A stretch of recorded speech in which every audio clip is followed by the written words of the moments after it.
கதிர், ராஜி 2 பேருமே சேர்ந்து ரூம்ல தூங்கிட்டு இருக்காங்க. கதிர் கீழ படுத்திருக்காரு. ராஜி மேல படுத்துட்டு இருக்காங்க.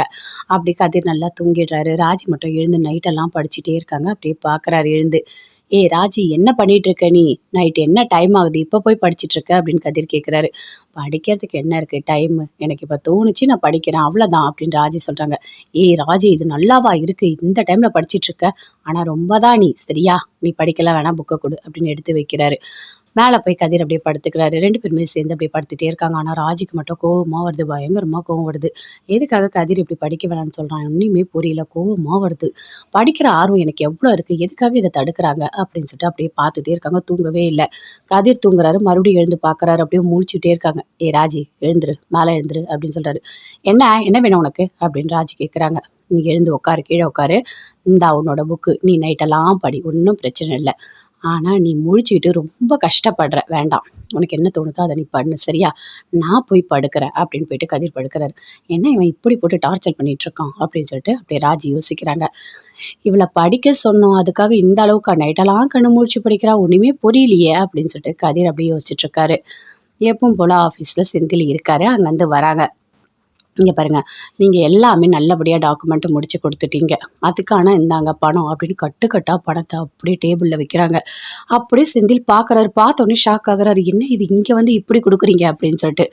அப்படியே அந்த கூட இருக்கவரு அந்த பணத்த எடுத்து வச்சுக்கிறாரு. "சரிங்க, நீங்க போயிட்டு வாங்க" அப்படின்னு சொல்றாரு. "என்னய்யா இது இப்படி பணத்த கொண்டு வந்து டேபிள் மேல வச்சுட்டு போறாரு. எல்லாரும் பார்த்தா என்ன ஆகும்?" அப்படின்னு செந்தில் சொல்றாரு. அவரு ஏதோ தெரியாம பண்ணிட்டாரு. "சரி இருங்க வரேன்" அப்படின்னு சொல்லிட்டு அங்கேருந்து ஒரு கட்டு பணத்த எடுத்துட்டு போறாரு. போயிட்டு அந்த ஏஐக்கு அந்த பணத்த குடுத்துட்டு வராரு. மீதி ஒரு கட்ட அப்படியே ட்ரால வைக்கிறாரு. "இங்க பாருங்க, இந்த பணம் உங்களுக்கு தான். நான் ஏஐக்கு குடுத்துட்டேன். அது மட்டும் இல்ல, எனக்கும் கொஞ்சம் பணம் வேணும்ல. நானும் எனக்கு தேவையான பணத்த கேட்டு வாங்கிட்டேன்" அப்படின்னு அந்த பியூன் சொல்றாரு. "அப்படியா?" அப்படின்னு சொல்லிட்டு அப்படி செந்தில் பார்க்குறாரு. "இல்ல இந்த மாரி பணத்த வச்சா எல்லாரும் பார்த்தா என்ன நடக்கறது? எனக்கு பயமா இருக்கு லஞ்சம் வாங்குறதுக்கே" அப்படின்னு சொல்றாரு. "இங்க பாருங்க, அந்த ஆளுக்கு எவ்வளோ கான்ட்ராக்ட் எடுத்திருக்கான். எவ்வளோ பணம் குடுக்கணுன்னே அவனுக்கு தெரியல. அவன் நெறைய தான் குடுத்துருக்கான். இனிமே ஏதாவது பேசணும் அப்படின்னா என்ன கூப்பிட்டு விடுங்க. நான் பார்த்துக்கிறேன்" அப்படின்னு பியூன் சொல்றாரு. "அந்த பணத்த எடுத்துக்கங்க" அப்படின்னு சொல்லிட்டு. "ஃபர்ஸ்ட்டு வாட்டி அப்படி பண்றீங்கல்ல, அப்படிதான் இருக்கும். போக போக பழகிடும். ஒண்ணும் பெரிய விஷயம் இல்ல" அப்படின்னு சொல்லிட்டு போறாரு. செந்தில் அப்படியே ஒரு மாரி பயப்படுறாரு. "ஐய்யய்யோ! என்ன ஒரு மாரி பயமா இருக்கே" அப்படின்னு சொல்லிட்டு. அப்படியே ஒரு செகண்ட் யோசிச்சு பார்க்குறாரு. பாண்டியன் சொன்னது எல்லாத்தையுமே நெனச்சு பார்க்குறாரு. எப்பவுமே நியாயமா தான் இருப்பாங்க. அவங்க எப்பவுமே தப்பு பண்ணவே மாட்டாங்க. நானும் நியாயமா தான் இருக்கேன். என் புள்ளைங்கள நான் அப்படி தான் வளர்த்துருக்கேன். என் புள்ளைங்க எப்பவுமே தப்பே பண்ணாது அப்படின்னு பாண்டியன் சொன்ன எல்லாத்தையுமே யோசிச்சு பார்க்குறாரு. அப்பா நம்ம மேல இவ்வளோ நம்பிக்கை வச்சிருக்காரு. ஆனா நாம அதெல்லாம் மறந்துட்டு இப்படி லஞ்ச பணத்த வாங்கி வச்சிருக்கோமே! ரொம்ப கஷ்டமா தான் இருக்கு அப்படின்னு சொல்லிட்டு அப்படியே செந்தில் யோசிச்சுட்டே வீட்டுக்கு போறாரு. வீட்ல மீனா இருக்காங்க. செந்தில் அப்படியே யோசிச்சுட்டே இருக்காரு. "என்ன ஒரு மாதிரி யோசிச்சுட்டே இருக்கீங்க?" அப்படின்னு செந்தில் கிட்ட மீனா கேட்குறாங்க. "அதுவாடி ஒன்றும் இல்லை. ஏன் என்ன வேலையில் ஏதாவது பிரச்சனையா?" அப்படின்னு கேட்குறாங்க. "அதெல்லாம் ஒன்றும் இல்லை. ஏதாவது கஷ்டமாக இருக்கா வேலை?" அப்படின்னு கேட்குறாங்க. "அதெல்லாம் ஒன்றும் இல்லடி" அப்படின்னு சொல்கிறாரு. "ஆமாம் நான் உங்ககிட்ட சண்டை போட்டேனே அதனாலயா?" அப்படின்னு சொல்லிட்டு மீனா கேட்குறாங்க. "நான் ஏதோ கோவத்தில் பேசிட்டேங்க. நீங்கள் அதெல்லாம் பெருசாக எடுத்துக்காதீங்க" அப்படின்னு மீனா சொல்லிகிட்டே இருக்காங்க. "அதெல்லாம் ஒன்றும் இல்லை. லஞ்ச பணத்தை வாங்கினது இவளுக்கு மட்டும் தெரிஞ்சா இவ நம்மள ஒரு வழி பண்ணிடுவா" அப்படின்னு சொல்லிட்டு அப்படி திருத்துன்னு முடிச்சுட்டே இருக்காரு. அதுக்குள்ளே மீனாவோட அம்மா, அப்பா 2 பேருமே வராங்க. "என்ன திடீர்னு வந்திருக்கீங்க? வாங்க, வாங்க வந்து உட்காருங்க" அப்படின்னு மீனா கூப்பிட்டு உட்கார வைக்கிறாங்க. டீ எல்லாம் குடுக்குறாங்க. "ஒன்னும் இல்லடி சும்மா பார்த்துட்டு போலான்னு தான் வந்தேன்." "அம்மா என்ன டிஃபன் செய்ய போற?" அப்படின்னு கேட்குறாங்க. "நானா தோசை சுட போறேன்" அப்படின்னு சொல்றாங்க மீனா. "தோசையா? பரவாயில்லடி இப்பயாச்சும் ஏதோ ஒண்ணு பண்ணிட்டு இருக்கியே" அப்படின்னு அவங்க அம்மா சொல்றாங்க. "இங்க பாரும்மா, ஏதோ கொஞ்ச நாள் இங்க பண்றேன், மீதி நாள் என் மாமியார் வீட்டுக்கு போயிடுறேன்" அப்படின்னு சொல்றாங்க. "ஏய் சும்மா மாமியார் வீடு, மாமியார் வீடு சொல்லிட்டு இருக்க. இங்க பாருடி, பேசாம ட்ரான்ஸ்ஃபர் ஆகிட்டு இன்னும் கொஞ்சம் தூரம் தள்ளி போயிடுங்க" அப்படின்னு சொல்றாங்க அவங்க அம்மா. அதை கேட்டோன்னே மீனாவுக்கு கோவமா வருது. "ஏம்மா நீ இப்படி பண்ணிட்டு இருக்க? ஏற்கனவே எனக்கும் என் மாமியார் வீட்டுக்கும் 4 கிலோமீட்டர் தான் தூரம். அப்படி இருந்தும் என்னால் தாங்கிக்க முடியல. எனக்கு கூட்டு குடும்பம் தாம்மா பிடிக்கும். எனக்கு தனியாக இருக்க இங்கேயே பிடிக்கல. நீ வேற இன்னும் தள்ளி போன்ற. ஏம்மா நீ இப்படி பண்ணிட்டு இருக்க?" அப்படின்னு சொல்லிட்டு மீனா அப்படியே ஃபீல் பண்ணிட்டு அப்படியே உள்ளே போகிறாங்க. உடனே செந்தில் அவங்க அப்பா 2 பேருமே சேர்ந்து பேசிகிட்டு இருக்காங்க. "என்ன நான் சொன்ன மாதிரி வேலையெல்லாம் நல்லபடியாக முடிச்சு கொடுத்துருக்கீங்க. பணம்லாம் வாங்கிட்டீங்களா? எல்லாமே கொடுத்துட்டேன்னு சொன்னார்" அப்படின்னு மீனாவோட அப்பா கேட்குறாரு. "மாமா பணத்தெல்லாம் நான் வாங்கிட்டேன். ஆனால் அவங்க அங்கேயே வந்து கட்டுக்கட்டாக கொடுக்குறாங்க தெரியுமா? எனக்கு நான் ரொம்ப பயந்துட்டேன். எனக்கு ஒரு மாதிரி இருந்தது" அப்படின்னு செந்தில் சொல்கிறாரு. "அப்படி தான் இருக்கும். ஃபஸ்ட்டு வாட்டி பணம் வாங்குறீங்களா? அப்படி தான் இருக்கும். நீங்கள் அதெல்லாம் பெருசாக எடுத்துக்காதீங்க. சரியா? நடக்கிறத பார்த்துக்கலாம். நீங்கள் இல்லை பணம் வாங்கினா தான் சொந்தமாக வீடு வாங்க முடியும், கார் வாங்க முடியும், ஏதாவது ஒன்று பண்ண முடியும். இப்படியே மாத சம்பளத்துக்கு உட்காந்துட்டு இருக்க போகிறீங்களா?" அப்படின்னு சொல்லிட்டு மீனாவோட அப்பா சொல்கிறாரு. "இல்லை மீனாக்கு இதெல்லாம் தெரியாது. தெரிஞ்சா ஒத்துக்கவே மாட்டா" அப்படின்னு சொல்கிறாரு. "நீங்கள் ஏன் சொல்கிறீங்க? எதுக்கு சொல்கிறீங்க? அதெல்லாம் சொல்லாதீங்க. இந்த மாதிரி நெறைய வேலை வரும். நான் உங்களுக்கு அனுப்பி விடுறேன். பணத்த வாங்கிட்டு வேலைய முடிச்சு குடுங்க. அதான் நல்லது. இப்போ எப்படி பொழைக்கணும்னு நீங்க தெரிஞ்சுக்கங்க. என்ன மாப்பிள நீங்க? அந்த காலம் மாதிரியே இருக்கீங்க. ரொம்ப பயப்படுறீங்க. அப்படிலாம் பயப்படாதீங்க. நான் தான் இருக்கேன்ல அப்படின்னு உங்க அப்பா சொல்லிட்டுருக்காரு. என்னதான் இருந்தாலும் எனக்கு ரொம்ப பயமா தான் இருக்கு மாமா அப்படின்னு சொல்லிட்டுருக்காரு. சரி, சரி விடுங்க பார்த்துக்கலாம் அப்படின்னு உங்க அப்பா சொல்லிட்டுருக்காரு. மீனா வராங்க. "என்ன மாப்பிள்ளையும் நீங்களும் ஒரே மாதிரி பேசிகிட்டு இருக்கீங்க. என்ன ஏதாவது பிரச்சனையா?" அப்படின்னு கேட்குறாங்க. "ஆமாம் அதெல்லாம் ஒன்றும் இல்லைம்மா சும்மா தான் பேசிகிட்டு இருக்கோம்" அப்படின்னு சொல்லிட்டு இருக்காங்க. "சரிம்மா நான் போயிட்டு வரேன்" அப்படின்னு சொல்லிட்டு 2 பேருமே சேர்ந்து அங்கேருந்து அப்படியே எழுந்து போகிறாங்க. மீனா யோசிக்கிறாங்க. அம்மா அப்பா திடீர்னு வரமாட்டாங்களே ஏதோ தப்பாக இருக்கே, அதே நம்ம மாப்பிள்ளை கிட்ட மட்டும் தனியாக ஏதோ பேசிட்டு போகிறாரு, ஒன்றுமே புரியலையே, இவங்க 2 பேருக்குள்ளே என்னதான் நடக்குது? அப்பா வேற வில்லங்கம் பிடிச்சவர், ஏதாவது ஒன்று பண்ணி இவர் ஏதாவது ஒன்று பண்ணிட போகிறாரு. நாம் கொஞ்சம் கேர்ஃபுல்லாக இருக்கணும். எப்படியாவது செந்தில்கிட்ட பேசி என்ன பிரச்சனை, எதுக்காக அப்பா வந்துட்டு போறாரு எல்லாமே நம்ம தெரிஞ்சுக்கணும். இல்லைன்னா இவர் ஏதாவது சொதப்பி வச்சுருவாரு அப்படின்னு சொல்லிட்டு மீனா அப்படி டென்ஷனாக யோசிச்சுட்டு இருக்காங்க. கிட்ட வராங்க. "என்னங்க அப்பா உங்ககிட்ட வந்து ஏதோ பேசிட்டு போற மாதிரி இருக்கு" அப்படின்னு மீனா கேட்குறாங்க. "ஐயோ மீனா அதெல்லாம் ஒன்றும் இல்லை, சும்மா மாமா பார்க்க வந்தார், உன்னை பார்த்தாரு அப்படி என்ன பார்த்தாரு, அவ்வளோதான் வேற ஒன்றும் இல்லை, நீயாவே ஏதாவது கற்பனை பண்ணிக்காத" அப்படின்னு சொல்கிறாரு. "ஐயோ அதெல்லாம் ஒன்றும் இல்லைங்க, நான் சும்மா தான் கேட்டேன்" அப்படின்னு மீனா சொல்கிறாங்க. இல்லை எப்பவும் போல் வேலை பார்த்துட்டே இருக்காங்க. அங்கேருந்து அந்த அக்கா வராங்க. "வாங்கக்கா எப்படி இருக்கீங்க?" அப்படின்னு கேட்குறாங்க. "நான் நல்லா தான் இருக்கேன் மயிலு. மயிலு சூப்பராக பார்த்துக்கிற, சமையல் எல்லாம் நல்லா பார்த்துக்கிற, அது மட்டும் இல்லை என் மாமியாரையும் நல்லா நீ பார்த்துக்கிற" அப்படின்னு சொல்கிறாங்க. "ஆமாம் உன்னை பற்றி எல்லாமே மீனா சொன்னாங்க, ரொம்ப கஷ்டமாக தான் இருக்குது. மயிலு நீ ரொம்ப ரொம்ப நல்ல பொண்ணு தான், உனக்கு எல்லாமே நல்லதாகவே நடக்கும், கொஞ்சம் பொறுமையாக இரு சரியா? ஆனால் நீ மாசமாக இருக்கிறத அவங்க வீட்டில் கண்டிப்பாக யாராவது ஒருத்தரை கூப்பிட்டு சொல்லிடு, அதுதான் நல்லது" அப்படின்னு சொல்கிறாங்க. "இல்லைக்கா எதுக்காக சொல்லணும்? எனக்கு யாருமே வேண்டாம். நான் இப்படியே இருந்துடுறேன். என் குழந்தைய நானே சம்பாதிச்சு வளர்த்துறேன். யாருமே வேண்டாம்க்கா" அப்படின்னு சொல்கிறாங்க. "மயிலு நீ சொல்கிறதெல்லாம் கரெக்டு தான். இருந்தாலும் ஒரு வார்த்தை சொல்லி பாரு" அப்படின்னு சொல்கிறாங்க. "சரிக்கா" அப்படின்னு சொல்கிறாங்க. "நான் சமையல் எல்லாமே முடிச்சுட்டேன். நீங்கள் பார்த்துக்கங்க" அப்படின்னு சொல்கிறாங்க. "சரி மயிலு பார்த்து நீ போயிட்டு வா. நீ சாப்பிடுன்னா சாப்பிடவே மாட்ற. உனக்கும் சேர்த்து சமைச்சு நீ சாப்பிட்லாம்ல. இதில் என்ன மயிலு இருக்குது?" அப்படின்னு கேட்குறாங்க. "இல்லைக்கா பரவாயில்ல. நான் வீட்டிலேயே போய் சாப்பிட்றேன். சரிங்களா?" அப்படின்னு சொல்லிட்டு அங்கேருந்து மயில் போகிறாங்க. போகும்போது யோசிக்கிறாங்க. அத்தைக்கிட்ட போய் உண்மைய சொல்லலாமா வேணாமா? மீனா சொல்ல சொன்னாங்களே, சரி இரு யோசிக்கலாம். மீனாக்கு ஃபோன் பண்ணி பார்க்கலாம் அப்படின்னு மீனாக்கு ஃபோன் பண்ணுறாங்க. அவங்களும் அட்டெண்ட் பண்ணி பேசுகிறாங்க. "மீனா நீ வந்து அத்தைக்கிட்ட உண்மைய சொல்ல சொன்னல்ல, நான் கோயிலுக்கு போகவா?" அப்படின்னு கேட்குறாங்க. "நானே உங்களுக்கு ஃபோன் பண்ணுறேன். அத்தைய கூட்டிகிட்டு நானே கோயிலுக்கு வரேன். நீங்கள் அங்கே எதார்த்தமா வரா மாதிரி வாங்க. எப்படியாவது அத்தைக்கிட்ட உண்மைய சொல்லிடலாம். ஏதோ ஒரு வகையில் பெரியவங்களுக்கு தெரிஞ்ச மாதிரி இருக்கட்டும். அதுக்கப்புறம் என்ன நடக்குதோ அது அப்புறம் பார்த்துக்கலாம்" அப்படின்னு மீனா சொல்கிறாங்க. "சரி மீனா, நீ என்ன சொல்றியோ அதை அப்படியே நான் கேட்குறேன்" அப்படின்னு தங்கமயில் சொல்கிறாங்க. "சரிங்கக்கா, நீங்கள் இந்த டைமுக்கு கோயிலுக்கு வந்துடுங்க. நான் அத்தையை கூட்டிகிட்டு வந்துடுறேன் சரிங்களா?" அப்படின்னு சொல்கிறாங்க. சரி அப்படின்னு சொல்லிட்டு தங்கமயில் போகிறாங்க. எப்படியாவது அத்தைக்கிட்ட பார்த்து உண்மையை சொல்லலாம் அப்படின்னு நினைக்கிறாங்க. மீனா போகிறாங்க. போயிட்டு அப்படியே பார்க்குறாங்க. "அத்தை எனக்கு கோயிலுக்கு போகணும் போல இருக்குது, நீங்கள் வரீங்களா?" அப்படின்னு மீனா கேட்குறாங்க. "என்ன திடீர்னு கோயிலுக்கெலாம் போகணும்னு சொல்கிற, ஒன்றும் புரியலையே, நீ கோயிலுக்கெலாம் போக மாட்டியே?" அப்படின்னு கோமதி கேட்குறாங்க. "சரி விடு, ஏதோ போகணும்னு சொல்கிறா, போயிட்டு வாயேன்" அப்படின்னு சொல்லிட்டு கோமதியோட அம்மா சொல்கிறாங்க. "நீயும் வரியாம்மா?" அப்படின்னு கேட்குறாங்க. "அதெல்லாம் ஒன்றும் இல்லை, எனக்கு ஏன் முட்டியெல்லாம் வலிக்குது, என்ன எங்கேம்மா கூப்பிட்றீங்க, நீங்கள் போயிட்டு வாங்க, என்னெல்லாம் வந்தால் கூட கோயிலெல்லாம் சுத்த முடியாது, நீங்கள் போயிட்டு வாங்க, நான் இன்னொரு நாள் வரேன்" அப்படின்னு சொல்கிறாங்க. "சரிம்மா மீனா இரு, நான் ஒரு 2 நிமிஷத்தில் புடவை கட்டிட்டு வரேன்" அப்படின்னு கோமதி போயிட்டு புடவையெல்லாம் கட்டிட்டு வராங்க. 2 பேருமே சேர்ந்து கோயிலுக்கு போகிறாங்க. "என்ன வீணா திடீர்னு கோயிலுக்கு போற, நீ கோயிலுக்குலாம் போக மாட்டியே?" அப்படின்னு கேட்குறாங்க. "ஒன்றும் இல்லை, ஏதோ தோணுச்சு நான் போகிறேன்." "என்ன குழந்தை வேணும்னு சொல்லிட்டா?" அப்படின்னு கேட்குறாங்க. "அதெல்லாம் தானாக கிடைக்கும், அதுக்காகலாம் இல்லை, சும்மா தான்" அப்படின்னு சொல்லிட்டு கூட்டிகிட்டு போகிறாங்க. அங்கே தங்கமயில் வந்து வெயிட் பண்ணிட்டு இருக்காங்க. அப்படியே போகிறாங்க. போன உடனே தங்கமயில பார்க்குறாங்க. கோமதி பார்த்த உடனே அப்படியே ஷாக் ஆகுறாங்க. "இவ எதுக்கு இங்கே வந்து நின்றுட்டுருக்கா? ஒன்றுமே புரியலையே, இவளை பார்த்தாலே அப்படியே கடுப்பேறுதே" அப்படின்னு சொல்லிட்டு பார்க்குறாங்க. "தாத்தா எதுவும் பேசாதீங்க, அமைதியா இருங்க. நாம சாமி கும்பிட வந்தோம். நாம எதுக்கு நம்ம நிம்மதிய கெடுத்துக்கணும்? நம்ம சாமி கும்பிட்டு போயிடலாம். நீங்க கவலைப்படாதீங்க" அப்படின்னு சொல்றாங்க. "இல்லடி இவள பார்த்தாலே கடுப்பா இருக்குடி. பார்த்தாலே அப்படியே டென்ஷனா இருக்கு. அவள பாரு. எல்லாத்தையும் பண்ணிட்டு ஒண்ணுமே தெரியாத பூனை மாரி நின்னுட்டு இருக்கா பாரு. நம்ம கோயிலுக்கு சாமி கும்பிட்றதுக்காக வந்திருக்கோம் நிம்மதிக்காக. ஆனா இங்கேயும் நிம்மதி கிடைக்காது போல இருக்கு" அப்படின்னு சொல்றாங்க. "அத்தை நீங்க எதுக்காக இப்படிலாம் யோசிக்கிறீங்க? நாம வந்த வேலைய நம்ம பார்ப்போம். நீங்க தேவையில்லாத டென்ஷன் ஆயிட்டு இருக்காதீங்க" அப்படின்னு சொல்றாங்க மீனா. "இல்ல மீனா" அப்படின்னு சொல்லிட்டு பேசிட்டே வராங்க. அங்கேருந்து தங்கமயில் கிட்ட வராங்க. வந்த உடனேயும் அப்படியே பார்க்குறாங்க கோமதி. "ஏய் நீ எதுக்கு கிட்ட வந்திருக்க?" அப்படின்னு கேட்குறாங்க. "அத்தை ஒரு முக்கியமான விஷயம் உங்ககிட்ட சொல்லணும். அதனால தான் நான் வந்தேன்" அப்படின்னு சொல்றாங்க. நான் கோயிலுக்கு வரது உனக்கு எப்படி தெரியும்? அப்படிலாம் ஒன்றும் இல்ல அத்தை. நானும் கோயிலுக்கு வந்தேன், உங்கள பார்த்தேன் அப்படி சொல்லிடலான்றதுக்காக நான் கிட்ட வந்தேன். வேற ஒன்றும் இல்ல அப்படின்னு தங்கமயில் சொல்றாங்க. என்ன சொல்ல போற? அப்படின்னு கேட்குறாங்க. அத்தை, நீங்க பாட்டியாக போறீங்க. நான் மாசமா இருக்கேன் அப்படின்னு சொல்றாங்க. அத கேட்டோனே அப்படியே கோவப்படுறாங்க கோமதி. என்னது நீ மாசமா இருக்கியா? ஏய் உனக்கு அசிங்கமாவே இல்லையா? எத்தன வாட்டி நீ பொய் சொல்லுவ? ஏற்கனவே ஒரு வாட்டி பொய் சொல்லி எங்க எல்லாரையும் ஏமாத்துனல்ல.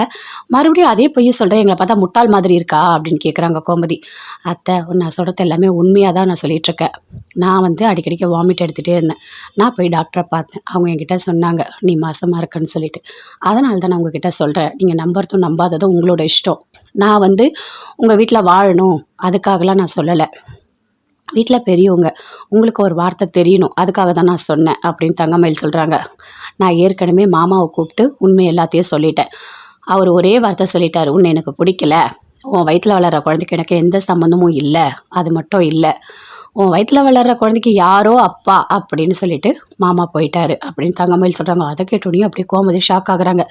என்னது என் பையன் நான் இப்படி பேசினா? என் பையன் அப்படிலாம் பேச மாட்டானே அப்படின்னு கோமதி சொல்கிறாங்க. இல்லாத்த அவர் அப்படி தான் பேசினார். நான் உங்கள் வீட்டுக்கு வந்து வாழணுன்ற எண்ணத்தெல்லாம் நான் உங்ககிட்ட சொல்லலை. உங்களுக்கு சொன்னால் நல்லா இருக்கும்னு தோணுச்சு, அவ்வளோதான். நான் போயிட்டு வரேன் அத்தை அப்படின்னு தங்கமயில் அங்கேருந்து அப்படியே போகிறாங்க. என்னடி இவ இப்படி பேசிட்டு போகிறா? உண்மையாவா மாசமாக இருப்பா அப்படின்னு சொல்லிட்டு கேட்குறாங்க.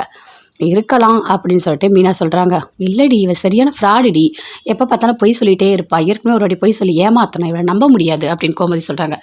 ஒரு வாட்டி பொய் சொன்னால் அதுக்காக எப்பவுமே பொய் சொல்லுவாங்களா என்ன? அப்படிலாம் ஒன்றும் இல்லை அத்தை, பார்க்கலாம் அப்படின்னு சொல்லிட்டு மீனா சொல்கிறாங்க.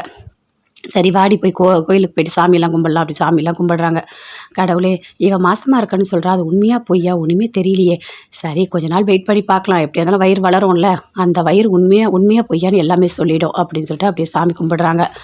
பார்க்கலாம் மீனா இரு, என்னதான் இருந்தாலும் சரவணன் என்ன முடிவு எடுக்கிறானோ அதை தான் நான் செய்ய முடியும். என் இஷ்டத்துக்கு போயிட்டு நீ தங்கமயில் கூட வாழலாம் நான் சொல்ல முடியாது. அது மட்டும் இல்லை, இவ அந்தளவுக்கு ஒன்றும் நல்லவெல்லாம் கிடையாது. அவ்வளோ கஷ்டப்படுத்திட்டா, எல்லாரையும் கொண்டு போய் ஜெயிலில் வச்சுட்டா. இவ கூட வாழற என்ன சரவணனுக்கு சுத்தமாக இல்லை. ஆனால் மாசமாக இருக்கன்னு சொல்கிறாளே, ஒன்றுமே புரியல, குழப்பமாக இருக்கே அப்படின்னு சொல்லிட்டு கோமதி யோசிக்கிறாங்க. அத்தை, நல்லா குழம்பன மீனில் அந்த குட்டையில் தான் மீன் பிடிப்பாங்க. அந்த மாதிரி உங்களுக்கு நல்ல தெளிவான ஒரு ஐடியா கிடைக்கும். சரிங்களா? எல்லாம் யோசிங்க, இவங்க சொன்னதெல்லாம் மைண்டில் வச்சுக்கோங்க, பார்த்துக்கலாம் எதுவாக இருந்தாலும், வாங்க போகலாம் அப்படின்னு சொல்லிட்டு மீனா கூட்டிகிட்டு வராங்க. என்னடி நீ கோயிலுக்கு கூப்பிட்டு வந்தால் கடைசியில் இவ்வளோ பார்த்துட்டு ஒரே குழப்பமாக இருக்குது அப்படின்னு சொல்கிறாங்க. அத்தை வாங்க அத்தை போகலாம் அப்படின்னு சொல்லிட்டு அப்படியே போகிறாங்க. அவங்க அம்மாவை பார்த்து சொல்கிறாங்க, அந்த தங்கமயில கோயிலில் பார்த்தேன், அவள் மாசமாக இருக்குன்னு சொல்கிறா அப்படின்னு சொல்கிறாங்க. அதை கேட்டோடனே அப்போ தான் சந்தோஷப்படுறாங்க. உண்மையாவா அப்படின்னு சொல்லிட்டு. மா நீ ஏம்மா சந்தோஷப்படுற? அவள் எப்பவுமே உண்மையை சொல்ல மாட்டா, பொய் தாம்மா சொல்லுவா அப்படின்னு கோமதி சொல்கிறாங்க. என்ன இப்படி சொல்லிட்ட, ஒரு வேளை உண்மையாக கூட இருக்கலாம்ல அப்படின்னு அவங்க அம்மா சொல்கிறாங்க. அப்படியாம்மா சொல்கிற அப்படின்னு கோமதி ஒரு செகண்ட். கதிர், ராஜி 2 பேருமே சேர்ந்து ரூமில் தூங்கிட்டு இருக்காங்க. கதிர் கீழே படுத்திருக்காரு, ராஜி மேலே படுத்துட்டு இருக்காங்க. அப்படி கதிர் நல்லா தூங்கிடுறாரு. ராஜி மட்டும் எழுந்து நைட்டெல்லாம் படிச்சுட்டே இருக்காங்க. அப்படியே பார்க்குறாரு எழுந்து. ஏய் ராஜி, என்ன பண்ணிட்டு இருக்க நீ? நைட்டு என்ன டைம் ஆகுது, இப்போ போய் படிச்சுட்டு இருக்க அப்படின்னு கதிர் கேட்குறாரு. படிக்கிறதுக்கு என்ன இருக்குது டைமு, எனக்கு இப்போ தோணுச்சு நான் படிக்கிறேன் அவ்வளோதான் அப்படின்னு ராஜி சொல்கிறாங்க. ஏய் ராஜி, இது நல்லாவா இருக்குது இந்த டைமில் படிச்சுட்டு இருக்க? ஆனால் ரொம்ப தான் நீ, சரியா? நீ படிக்கலாம் வேணாம், புக்கை கொடு அப்படின்னு எடுத்து வைக்கிறாரு.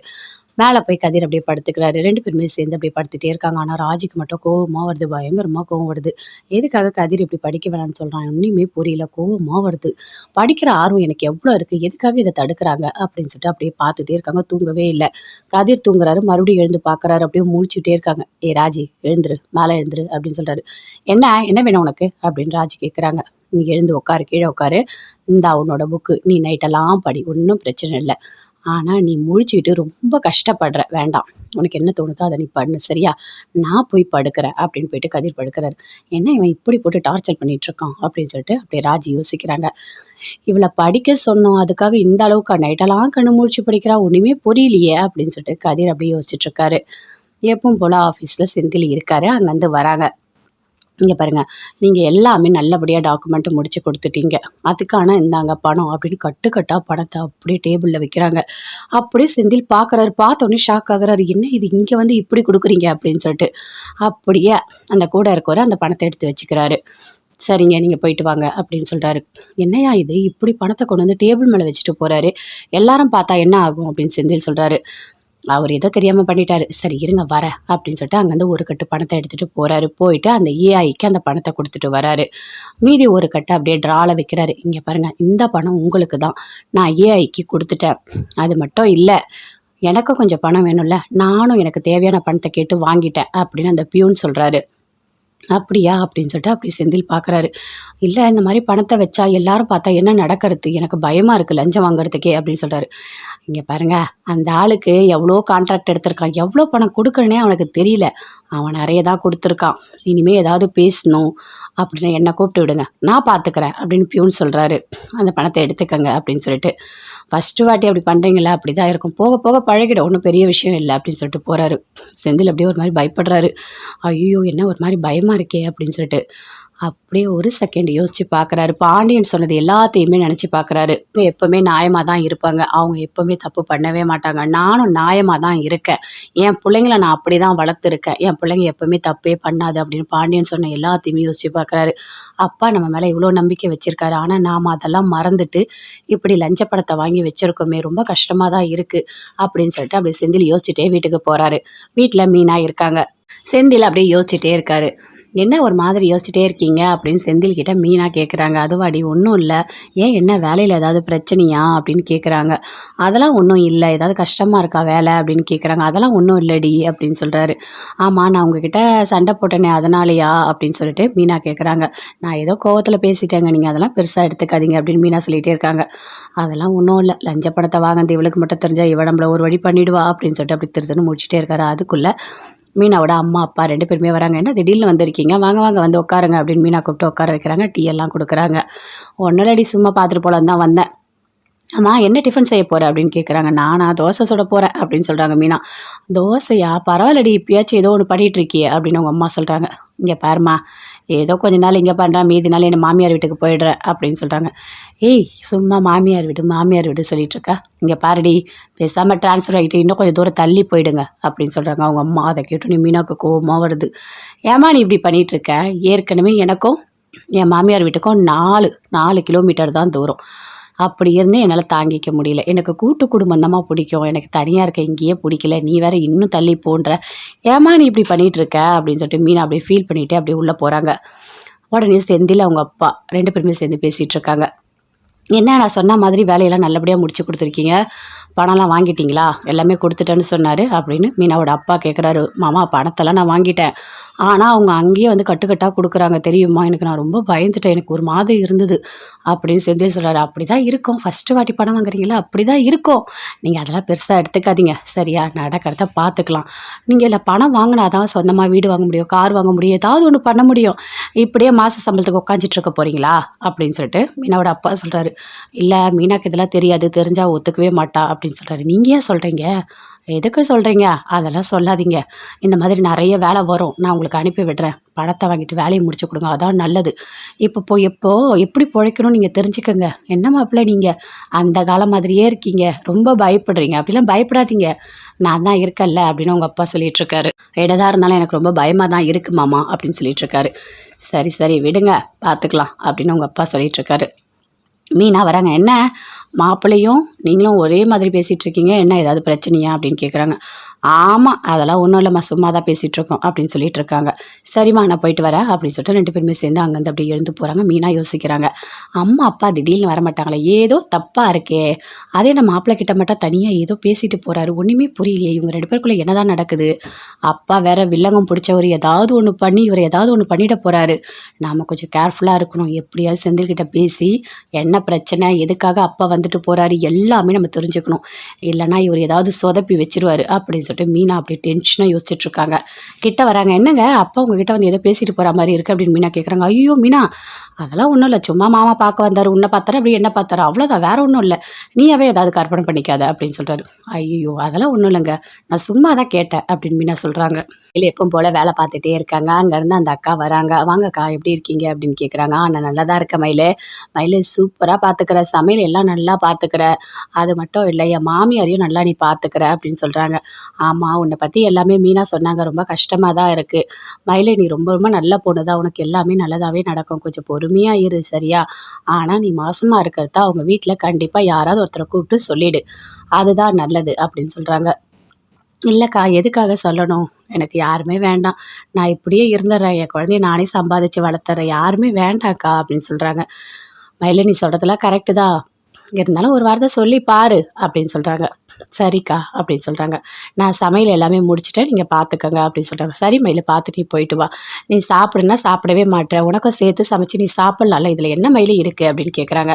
இல்லைக்கா பரவாயில்ல, நான் வீட்டிலேயே போய் சாப்பிட்றேன் சரிங்களா அப்படின்னு சொல்லிட்டு அங்கேருந்து மயில் போகிறாங்க. போகும்போது யோசிக்கிறாங்க, அத்தைக்கிட்ட போய் உண்மையை சொல்லலாமா வேணாமா?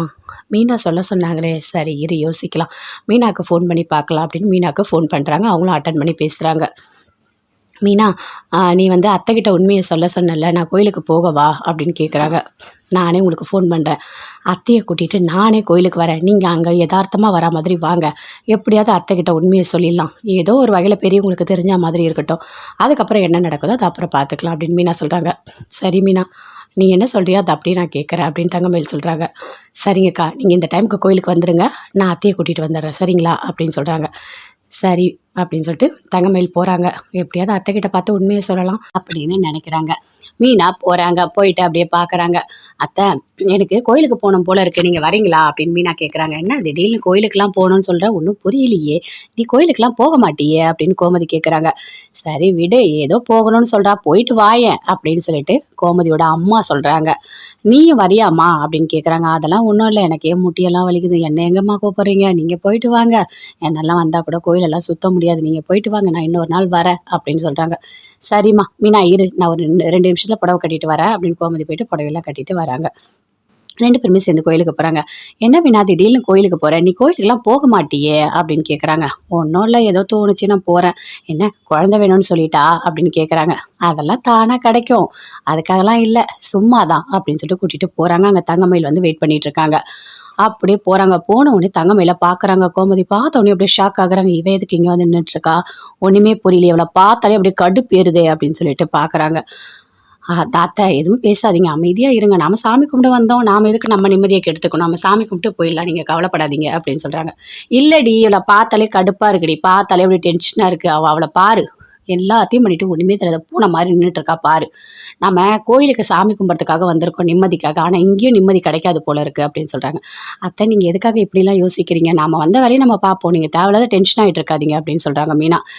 இல்லை மீனா அப்படின்னு சொல்லிட்டு பேசிகிட்டே வராங்க. அங்கேருந்து தங்கமயில் கிட்ட வராங்க. வந்த உடனே அப்படியே பார்க்குறாங்க கோமதி. ஏய், நீ எதுக்கு கிட்ட வந்திருக்க அப்படின்னு கேட்குறாங்க. அத்தை, ஒரு முக்கியமான விஷயம் உங்ககிட்ட சொல்லணும், அதனால தான் நான் வந்தேன் அப்படின்னு சொல்கிறாங்க. நான் கோயிலுக்கு வரது உனக்கு எப்படி தெரியும்? அப்படிலாம் ஒன்றும் இல்லை அத்தை, நானும் கோயிலுக்கு வந்தேன், உங்களை பார்த்தேன் அப்படியே சொல்லிடலான்றதுக்காக நான் கிட்ட வந்தேன், வேறு ஒன்றும் இல்லை அப்படின்னு தங்கமயில் சொல்கிறாங்க. என்ன சொல்ல போகிற அப்படின்னு கேட்குறாங்க. அத்தை, நீங்கள் பாட்டியாக போகிறீங்க, நான் மாசமாக இருக்கேன் அப்படின்னு சொல்கிறாங்க. அதை கேட்டோடனே அப்படியே கோவப்படுறாங்க கோமதி. என்னது, நீ மாசமாக இருக்கியா? ஏய், உனக்கு அசிங்கமாகவே இல்லையா? எத்தனை வாட்டி நீ பொய் சொல்லுவ? ஏற்கனவே ஒரு வாட்டி பொய் சொல்லி எங்கள் எல்லாரும் ஏமாத்தணும் இல்லை, மறுபடியும் அதே பொய் சொல்கிறேன், எங்களை பார்த்தா முட்டாள் மாதிரி இருக்கா அப்படின்னு கேட்குறாங்க கோமதி. அத்தை, நான் சொல்கிறது எல்லாமே உண்மையாக தான் நான் சொல்லிகிட்ருக்கேன். நான் வந்து அடிக்கடிக்கு வாமிட் எடுத்துகிட்டே இருந்தேன், நான் போய் டாக்டரை பார்த்தேன், அவங்க என்கிட்ட சொன்னாங்க நீ மாசமாக இருக்கன்னு சொல்லிட்டு, அதனால தான் நான் உங்ககிட்ட சொல்கிறேன், நீங்கள் நம்புறதும் நம்பாததும் உங்களோட இஷ்டம்.